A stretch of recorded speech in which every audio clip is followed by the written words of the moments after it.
Welcome. The topic now we are talking about is spinal cord disorders. In this, we are going to discuss some small, multiple different disorders which is related to spinal cord. The first we are talking about is TAPS dorsalis. देखिए, TAPS का meaning होता है syphilis, and the dorsalis here means is the dorsal column. So जिन लोगों को syphilis होता है, syphilis की वजह से there can be destruction of the dorsal column. Syphilis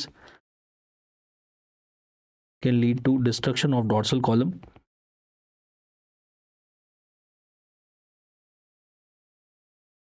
And that is called as TAPS dorsalis. अब ये dorsal column होता क्या है और इसके खराब होने से क्या होगा? तो dorsal column means the posterior most part of the spinal cord. For example, here is the anterior surface of the spinal cord and this will be the posterior surface of the spinal cord. तो पीछे ये जो area yellow colour में highlight कर रखा है ना, this is the dorsal column. This is also called as the posterior column. Dorsal column और posterior column. तो सिफिलिस की वजह से dorsal column बहुत सी बार खराब हो जाता है. ये dorsal column कर क्या रहा है? ये हमारी बॉडी में दोनों साइड से जो हमारे जॉइंट सेंसेशन से, पोजीशन सेंसेशन से, वाइब्रेशन सेंसेशन है, इन सारे सेंसेशंस को लेके जाता है ब्रेन तक. So basically this dorsal column is taking all these types of sensation from the left side of the body as well as from the right side of the body. दोनों side की body से सारे joint, position, vibration sense हमारे brain तक पहुंचते हैं with the help of dorsal column. इसीलिए आप देखो, अगर मैं आपको बोलूं right now without looking at your right knee, can you tell me that what is the position of your right knee? Yes, you will be able to say that ये मेरा नी जो है फ्लेक्शन में है, एक्सटेंशन में. आप बिना देखे ही बता सकते हैं क्योंकि उस जॉइंट से सारे सेंसेशन आपके ब्रेन तक जा रहे हैं. और कौन लेके जा रहा है? Dorsal column. लेकिन जिन लोगों को सिफिलिस होता है, सिफिलिस की वजह से डॉर्सल कॉलम खराब हो सकता है. अगर डॉर्सल कॉलम खराब हो जाएगा तो ये सारे सेंसेशन ऊपर जाना बंद हो जाएंगे. So there is going to be a bilateral loss of joint sensations, position sense, vibration, fine touch, ये सब लॉस हो जाएगा. पेशेंट को ये सब फील नहीं होगा. And this is called as tabes dorsalis. इसके अंदर हम एक स्पेशल टेस्ट करते हैं जिसको हम बोलते हैं रोमबर्ग टेस्ट. और रोमबर्ग टेस्ट यहाँ पे पॉजिटिव आता है in a patient of tabes dorsalis. Romberg test होता क्या, पहले हम ये समझते हैं, फिर हम समझेंगे ऐसा क्यों हुआ. देखिए, हम पेशेंट को पहले कुछ इस तरीके से खड़ा कर देते हैं. The legs has to be in ear and he will be standing like this. His eyes are open. जब वो आईज ओपन रखता है ना तो कोई प्रॉब्लम नहीं होती. लेकिन जैसे ही वो आईज क्लोज करता है, the moment he is going to eye close, there is going to imbalance. अगर ऐसा हो रहा है कि आई क्लोज करने पे देयर इज नो इम्बैलेंस, लेकिन आईज बंद करते ही इम्बैलेंस हो रहा है, पेशेंट को एटेक्सिया हो रहा है, then it is called as Romberg test positive. Eye बंद करते ही प्रॉब्लम हो रही है. ऐसा कैसे हुआ कि टैप्स डोर्सालिस के पेशेंट में आई बंद करते पेशेंट इम्बैलेंस हो जाता है? देखिए, हम एक रफ डायग्राम से समझते हैं, it will make more sense for us. For example, here is the representation of the patient and here is the brain stem and the cerebellum. This is the cerebellum. हमें पता है कि cerebellum का main काम होता है balancing. Main काम है बैलेंसिंग. सेरेबेलम में दो इनपुट आ रहे हैं मेनली. एक इनपुट तो आ रहा है आपकी आईज से, means via the optic nerve there is one input is coming. The another input is coming to your cerebellum is via the dorsal column. Dorsal column लेके आता है. और इन दोनों के कॉम्बिनेशन से हम हमारा जो बैलेंस है ना वो मेंटेन कर पाते हैं. सेरेबेलम का काम है बैलेंस मेंटेन करना, बट उसको इनपुट भी तो आना चाहिए ना यार. तो इनपुट दो जगह से आ रहा है, एक तो आइस से आ रहा है, एक डॉर्सल कॉलम लेके आ रहा है. टैप्स डोर्सालिस वाले पेशेंट में डॉर्सल कॉलम तो खराब हो गया है, मतलब ये वाला इनपुट तो आना बंद ही हो गया. एक ही इनपुट आ रहा है, आई. तो जब ये पेशेंट आई खुला रखता है ना, एटलीस्ट कुछ इनपुट जा रहा है सेरेबेलम में, तो पेशेंट का बैलेंस मेंटेन रहता है. लेकिन जैसे ही आई बंद करता है तो सेकंड इनपुट आना भी बंद हो जाता है. सेरेबेलम में कोई इनपुट ही नहीं आ रहा तो बैलेंस मेंटेन नहीं करता, पेशेंट इम्बैलेंस हो जाता है. This is called as Romberg test. So Romberg test, eye open है तो बैलेंस मेंटेन करेगा, जैसे ही आई बंद करेगा पेशेंट इम्बैलेंस हो जाएगा. This is all about the tabes dorsalis. Let's see the second disorder, that is subacute combined degeneration of the spinal cord. What is that? पहली चीज, हम इसको शॉर्ट में हम लिखते हैं SACD. अब हम देखते हैं ऐसा क्यों किया. हमने सबसे पहले इसको सब एक्यूट कंबाइंड, देखिए सब एक्यूट का तो मतलब हो गया slow. It's going to be a slow degenerative process. It's going to be slow degenerative process. Combined क्यों बोला? कंबाइंड इसलिए बोला क्योंकि इसके अंदर अपर मोटर न्यूरॉन भी खराब होंगे, लोअर मोटर न्यूरॉन भी खराब होंगे, और ऐसा नहीं कि खाली मोटर न्यूरॉन्स खराब होंगे, इसमें सेंसरी न्यूरॉन्स भी खराब होंगे। सो आप देखो कि सारे के सारे टाइप्स के न्यूरॉन्स खराब हो रहे हैं, मोटर सेंसरी सब खराब हो रहा है, इसलिए बोल दिया कंबाइंड डीजनरेशन है। अब ये कहाँ कहाँ पे लोकेटेड होते हैं देखिए, एक तो अभी हमने डिस्कस किया डॉर्सल कॉलम। डॉर्सल कॉलम तो सेंसरी है, ये ऊपर सेंसेशन लेके जा रहा होता है। एक हमारा यहाँ पे एक ट्रैक होता है जिसको हमने मोटर न्यूरॉन डिजीज में पढ़ा था। This particular track which is running in the lateral part of the spinal cord, that is called as the corticospinal track. This is the upper motor neuron. Then ये innervation देता था anterior horn cell को, and हमें बताया कि anterior horn cell is a lower motor neuron, और anterior horn cell से जो पेरिफेरल नर्व निकलती है that is going to supply the muscles, something like this. और इसके अलावा भी बहुत सारे दूसरे सेंसरी इनर्वेशंस आ रहे हैं हमारे स्पाइनल कॉर्ड के अंदर, जैसे कि स्पाइनोथैलेमिक ट्रैक्ट आता है, वो भी सेंसेशन लेके आता है। डॉर्सल कॉलम के सेंसेशन तो आ ही रहे थे। So you can see that so many sensations are coming to the spinal cord, these are the various sensory neurons. तो जिन लोगों को विटामिन B12 की डेफिशिएंसी होती है, those who are having vitamin B12 deficiency, vitamin B12 की deficiency की वजह से there can be damage to the spinal cord, and the damage will be like this. The damage is going to be patchy. कुछ यहाँ पे damage हो जाएगा, कुछ यहाँ पे डैमेज हो गया, कुछ यहाँ पे डैमेज हो गया, कुछ यहाँ पे डैमेज हो गया। तो यू कैन सी दैट कि अपर मोटर न्यूरॉन भी खराब हो रहे हैं, लोअर भी हो रहे हैं, सेंसरी भी खराब हो रहा है, पूरे स्पाइनल कॉर्ड में अलग अलग जगह पे डैमेज हो रहा है, इसलिए इसको बोल दिया कंबाइंड डीजनरेशन हो रहा है। ऐसा नहीं कि केवल ये B12 डेफिशिएंसी में देखने को मिलता है, it can be seen with copper deficiency also. इसके अंदर हम एक स्पेशल रिफ्लेक्स चेक करते हैं जिसको हम बोलते हैं हॉफमैन रिफ्लेक्स या हॉफमैन साइन। कैसे करते हैं, जिसको हम फिंगर फ्लेक्शन टेस्ट भी बोलते हैं, फिंगर फ्लेक्शन और Hoffmann reflex, which is going to be positive only in this condition, Hoffmann reflex. देखिए कैसे करते हैं। हम क्या करते हैं कि पेशेंट की we will take the middle finger और उसको कुछ इस तरीके से पकड़ के एकदम से छोड़ते हैं, यहाँ से फ्लिक करते हैं, बेसिकली एकदम से फ्लिक करेंगे। जैसे ही फ्लिक करते हैं तो इंडेक्स फिंगर में there is going to be a movement and thumb में there is going to be flexion like this. Index finger और जो थंब है ना वो एक दूसरे के पास आता है। जैसे ही मैंने यहाँ पे ये किया, ये दोनों फिंगर एक दूसरे के पास में आ जाएगी, the index finger and the thumb एक दूसरे के पास में आने लग जाते हैं। This is called as the finger flexion test और the Hoffmann reflex.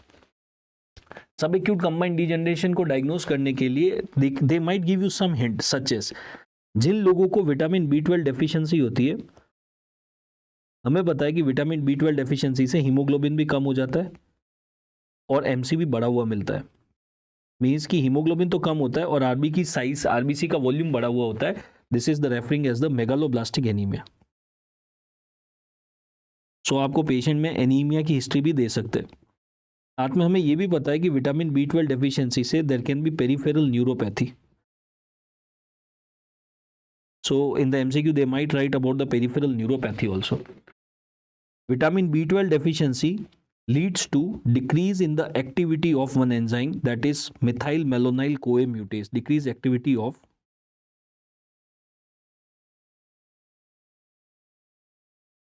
methylmalonyl CoA mutase नाम का एंजाइम जो है वो कम काम करने लग जाता है। तो ये सारे हिंट होंगे अगर MCQ में साथ में B12 डेफिशिएंसी को उनको कहीं ना कहीं हिडन तरीके से बताना है, सटल तरीके से बताना है, तो इनमें से कुछ और भी लिख देगा। तो अगर वो बोलते हैं कि पेशेंट को मोटर न्यूरॉन्स भी खराब हो रहे हैं, अपर लोअर दोनों खराब हो रहे हैं, साथ में उसको सेंसरी भी खराब हो रहा है, it's going towards combined degeneration and it is related with vitamin B12 deficiency. Coming to the next one, that is syringomyelia. Syringomyelia का मतलब क्या है, पहले देखिए। सिरिंग्स, सिरिंग्स का मतलब होता है cavity, long cylindrical cavity. It is called as syrinx. Milia means spinal cord. So basically in the spinal cord there is a long cylindrical cavity is there, it's called as syringomilia. How it is going to affect? See, आपने एनोट में पढ़ा होगा कि हमारे spinal cord के centre में एक छोटा सा सेंट्रल कैनाल तो होता ही है, छोटा सा होता है। अब देखिए और क्या क्या चीजें हमारे स्पाइनल कॉर्ड में। Here is the dorsal column. Dorsal column, the sensation that the dorsal column is taking is the joint sensation, the position sensation. इनके जितने भी fibers है राइट साइड से और लेफ्ट साइड से, they are coming inside the spinal cord and they are ascending up like this. इधर से भी इसी तरीके से आएंगे, they will come in the spinal cord and they will ascend like this and they will go all the way to the brain. These are the fine touch, joint sense and position sensation. और भी हमारे अंदर दो तरीके के sensation चल रहे होते हैं, टेम्परेचर, पेन, क्रूड टच। ये जो सेंसेशन लेके आता है टेम्परेचर, पेन और क्रूड टच का, इस ट्रैक को हम बोलते हैं स्पाइनोथैलेमिक ट्रैक्ट।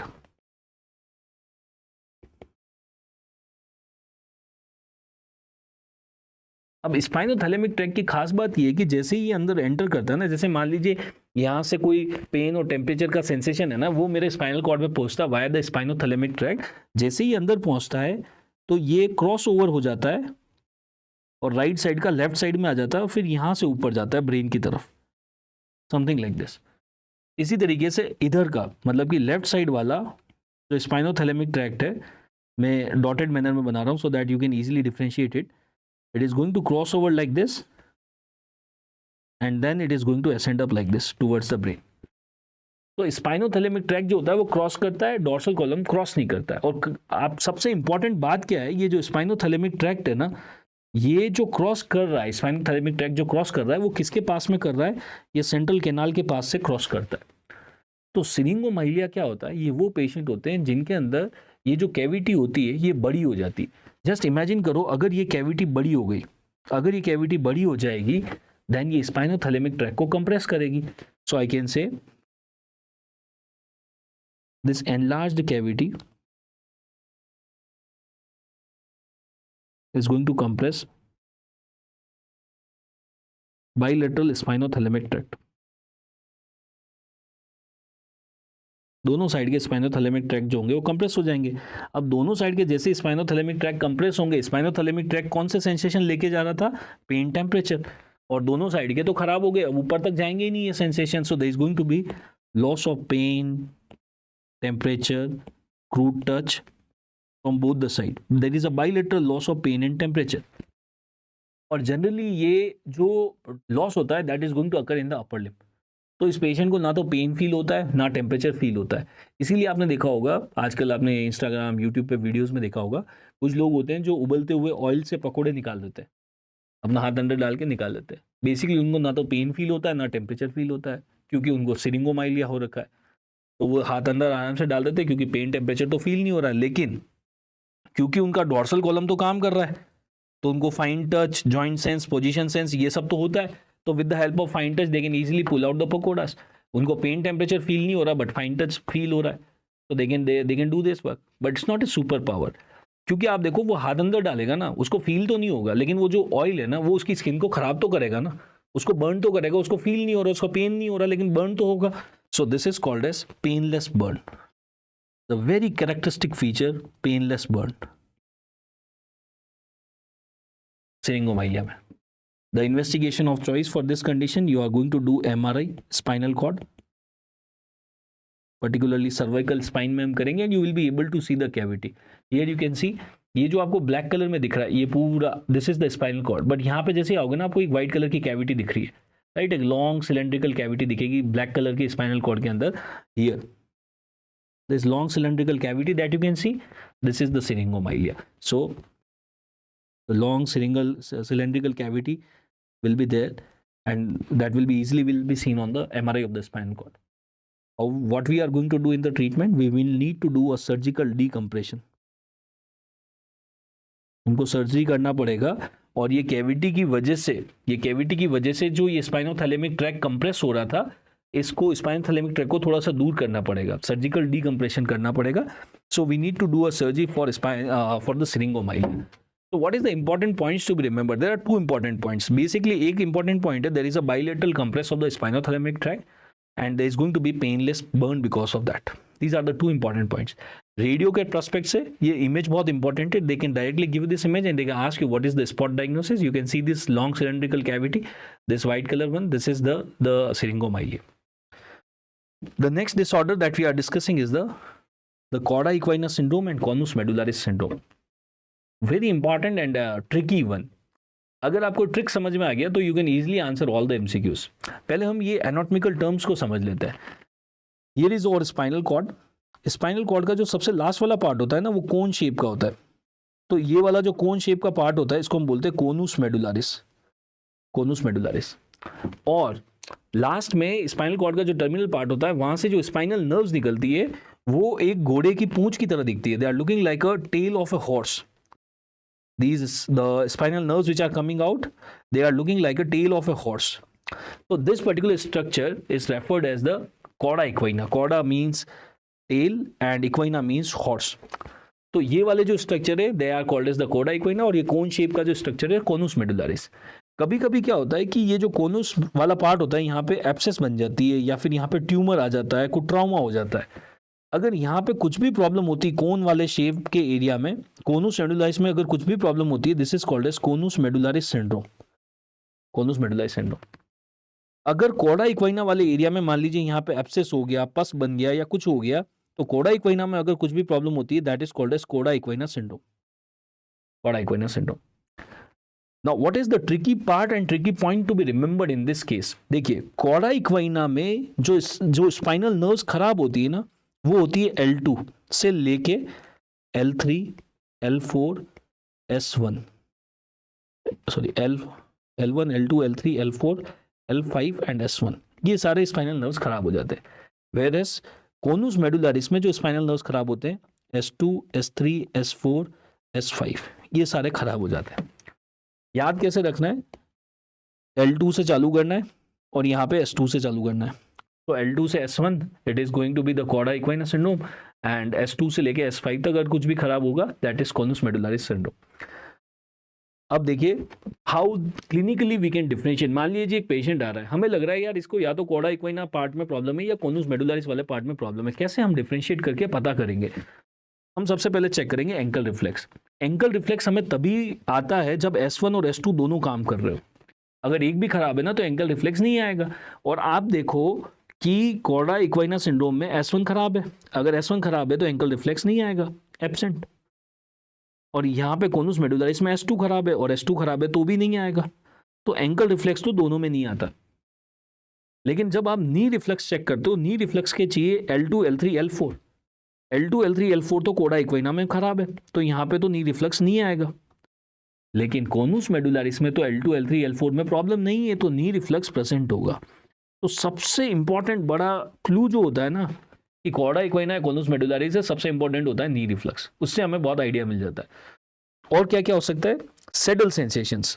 जो एनल कैनाल के आसपास के सेंसेशन होते हैं उनको लेके जाता है S2, S3, S4. तो अगर कोडा इक्विना है तो आप देखो S2, S3, S4 को तो कुछ भी नहीं हुआ है. कोडा इक्विना में तो L2 से लेके S1 में ही प्रॉब्लम है, S2, S3, S4 में प्रॉब्लम नहीं है. तो सेडल सेंसेशंस आर प्रिजर्व्ड, और I can say present.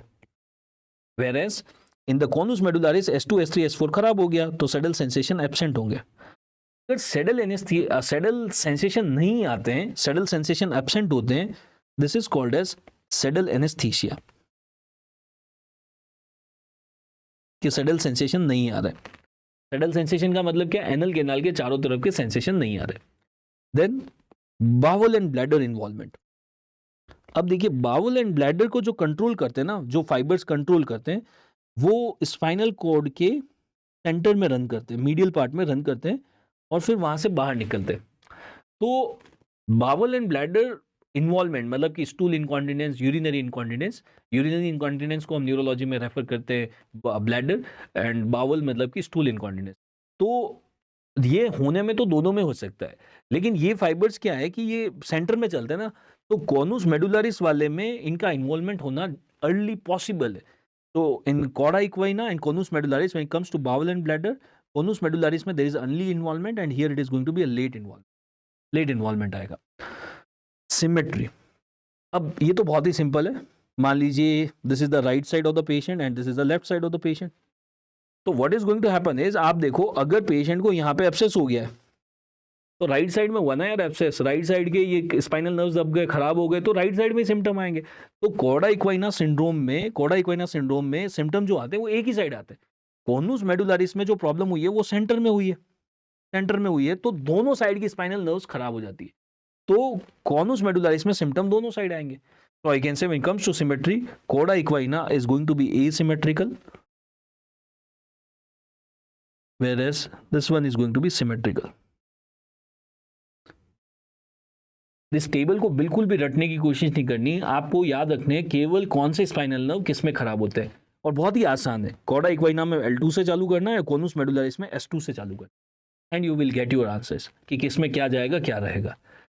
The next and the last spinal cord disorder is the Brown-Séquard syndrome. What is the meaning of Brown-Séquard syndrome? Brown-Séquard syndrome is basically the hemisection of the spinal cord.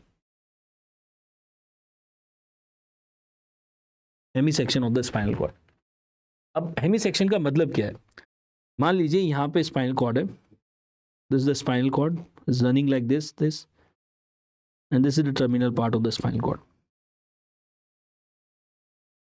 If I just make an enlarged diagram of this spinal cord here, so you will get a better idea.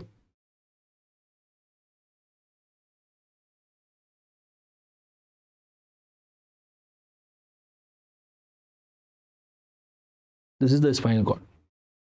So sometime what happens is कि spinal cord Hemy section हो जाता है. जैसे मान लीजिए road traffic accident हुआ, और road traffic accident में क्या हुआ कि सामने एक ट्रक जा रहा था, पीछे कार थी, तो ट्रक में कुछ सरिये पड़े थे, एक्सीडेंट हुआ, कार जो थी ट्रक में जाके लगी और वो सरिये जो कार में पैसेंजर थे उनके अंदर चले गए. तो because of that some time जो स्पाइनल कॉर्ड है वो बीच में से टीयर हो गया, कुछ इस तरीके से यहाँ से कट गया. So this particular thing is referred as the hemisection of the spinal cord. कि स्पाइनल कॉर्ड जो है कुछ इस तरीके से कट गया. This the hemisection of the spinal cord. अब अगर ऐसा हो जाता है तो how the patient is going to present to us? This is the right side of the patient, this is the left side. So here is the right side, here is the left side. तो basically इस patient के right side में हेमिसेक्शन हुआ है. जिस side में हेमिसेक्शन होता है ना, जिस साइड में हेमिसेक्शन हुआ है उस साइड में सारी चीजें उस पॉइंट के नीचे नीचे, मान लीजिए यहाँ पे हेमिसेक्शन हुआ है, तो जिस साइड में हेमिसेक्शन हुआ है उस साइड के नीचे everything will be lost, motor, sensory, everything will be lost. So I can say जैसे स्पाइनल कॉर्ड का हेमी सेक्शन हुआ, इन स्पाइनल कॉर्ड के अंदर तीन चीजें थी. कॉर्टिकल स्पाइनल ट्रैक्ट, मतलब कि मोटर इनर्वेशन चल रहा था. स्पाइनल कॉर्ड की वजह से जो सिग्नल है वो मसल्स तक जा रहे थे. दूसरा, स्पाइनल कॉर्ड जो है दो सेंसेशंस को ऊपर लेके आता है. एक तो लेके आता है फाइन टच को, fine touch via the dorsal column, and दूसरा लेके आता है pain and temperature. Pain and temperature के जो सेंसेशन आते हैं they are via spinothalamic tract.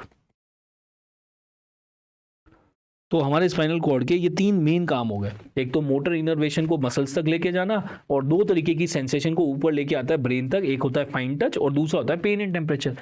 तो what I am trying to make you understand is कि जिस भी साइड में हेमी सेक्शन हुआ है उस साइड में everything will be lost. Means the motor, the dorsal column, ipsilateral loss होगा. Ipsilateral loss of the motor innervation, ipsilateral loss of the fine touch. Temperature और पेन का जो लॉस होता है that is contralateral, contralateral loss. मतलब कि इस particular patient में क्योंकि प्रॉब्लम राइट साइड में हुई थी तो लेफ्ट साइड में there is loss of pain and temperature. Pain and temperature जो होगा वो लॉस होगा अपोजिट साइड में, बाकी सारी चीजें सेम साइड में लॉस होगी. आप इसको ऐसे भी याद रख लो, ब्राउन-सिक्वार्ड सिंड्रोम का न्यूमोनिक हो जाएगा हमारे लिए टॉप. टॉप न्यूमोनिक कैसे काम करेगा? Temperature and pain is lost on the opposite side. Temperature और पेन जो होगा अपोजिट साइड में लॉस करेगा, बाकी सारी चीजें सेम साइड में लॉस करेगी.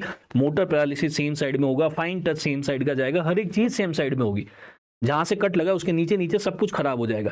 केवल एक चीज जो अपोजिट साइड की खराब होगी ना, that is the spinothalamic tract, means the pain and temperature, that is top.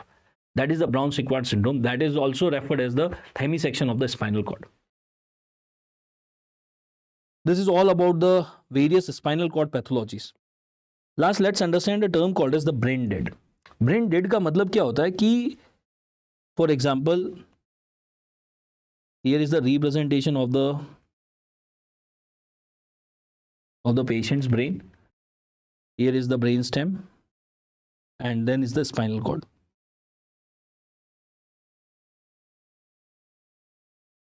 And here is the cortex.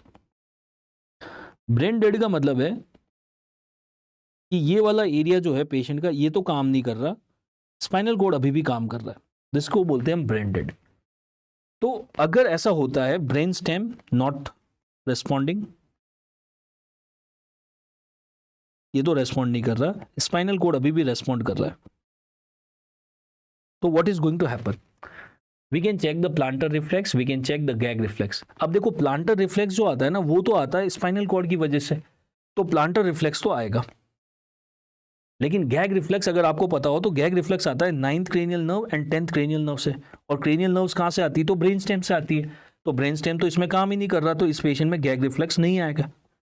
Planter response तो आएगा, जब आप उसके सॉल पे चाबी को घिसोगे तो आपको प्लांटर रेस्पॉन्स तो दिख जाएगा, बट अगर आपने गैग रिफ्लेक्स चेक किया, आपने स्पैकुला लिया, पीछे टच किया, तो कोई मूवमेंट नहीं दिखेगा, there is no gag reflex because brain stem तो काम नहीं कर रहा। अगर आप इसकी प्यूपिल देखोगे तो pupil will be fixed, dilated and there is no light reflex. Light reflex इसलिए नहीं आएगा क्योंकि राइट रिफ्लेक्स के लिए जो क्रेनियल नर्व्स हमें चाहिए होती है, that is second cranial nerve and third cranial nerve, और ये तो काम ही नहीं कर रहे हैं इसके अंदर, तो क्रेनियल नर्व तो काम ही नहीं कर रहे, वो तो ब्रेन स्टेम या उसके ऊपर से आती है, तो ये काम ही नहीं कर रही। जब आप इसमें ईईजी करोगे तो आपको ईईजी में मोस्टली फ्लैट लाइन आएगा, बीच बीच में कभी कभी एकदम से कुछ बर्स्ट आ जाएंगे, अदरवाइज तो ऐसे फ्लैट लाइन ही चलती रहेगी, और इसको हम बोलते हैं आइसोलेटेड बर्स्ट। आइसोलेटेड बर्स्ट आपको देखने को मिल सकता है, अदरवाइज तो फ्लैट लाइन चलती रहती है। सो ब्रेन डेड का मतलब क्या होता है, ब्रेन डेड का मतलब है कि ब्रेन स्टेम और उसके ऊपर का एरिया कोई रेस्पॉन्ड नहीं कर रहा, लेकिन स्पाइनल कॉर्ड अभी भी रेस्पॉन्ड कर रहा है। स्पाइनल कॉर्ड रेस्पॉन्स कर रहा है मतलब कि इसके अंदर आपको नी रिफ्लेक्स आएगा, एंकल रिफ्लेक्स आएगा, प्लांटर रिफ्लेक्स आएगा, ये सारे रिफ्लेक्स आएंगे। बट अगर आप गैग रिफ्लेक्स चेक करोगे, लाइट रिफ्लेक्स चेक करोगे, कॉर्नियल रिफ्लेक्स चेक करोगे, तो ये नहीं आएंगे। जो भी रिफ्लेक्स क्रेनियल नर्व से आएंगे वो सारे इसमें नहीं आएंगे, और जो स्पाइनल नर्व से आते हैं वो इसमें आते मिलेंगे आपको। That is called as the brain dead patient, right? So we have discussed these various spinal cord pathology. एक बार इसको समराइज कर लेते हैं। सबसे पहले हमने चालू किया था टैप्स डोर्सालिस से। टैप्स डोर्सालिस में syphilis, taps means syphilis, डोर्सालिस means dorsal column खराब हो जाना है। अगर डोर्सल कॉलम खराब हो जाएगा तो पेशेंट को fine touch, joint sense, position sense नहीं फील होंगे, दैट इज टैप्स डोर्सालिस। और कौन सा टेस्ट पॉजिटिव होता है, रोम्बक टेस्ट। जब ये पेशेंट आई बंद करेगा तो बैलेंस नहीं बना पाएगा। देन हमने देखा subacute combined degeneration of the spinal cord. इसके अंदर क्या होता है, कंबाइंड क्यों बोला था, upper motor, lower motor, sensory सब कुछ खराब हो रहे थे। और क्यों खराब हुए थे, विटामिन B12 की डेफिशिएंसी से। एक स्पेशल रिफ्लेक्स आता है called as Hoffmann sign. Hoffmann sign में मैंने आपको इमेज दिखाया था कि जब हम फिंगर फ्लेक्शन करते हैं तो एकदम से आपको इंडेक्स फिंगर और थंब में फ्लेक्शन देखने को मिलता है। Then we have discuss syringomyelia. नाम में इंफॉर्मेशन थी इसके अंदर, तो syrinx means cavity, myelia means spinal cord, spinal cord के अंदर कैविटी हो गई, that is called as syringomyelia. इसमें जो कैरेक्टरिस्टिक फीचर है, there is going to be loss of pain and temperature, so the patient is going to have the painless burn. Then we have discuss the cauda equina and conus medullaris syndrome. अगर conus area में problem हुई है, यहाँ पे अगर abscess बन गया, tumour हो गया, कोनुस मेडुलरिस सिंड्रोम। अगर कॉर्डा इक्वाइना एरिया में प्रॉब्लम हुई तो कॉर्डा इक्वाइना सिंड्रोम। अब कॉर्डा इक्वाइना में प्रॉब्लम होगी ना, तो या तो राइट साइड में होगी या लेफ्ट साइड में होगी, सिम्टम एक ही साइड आएगा।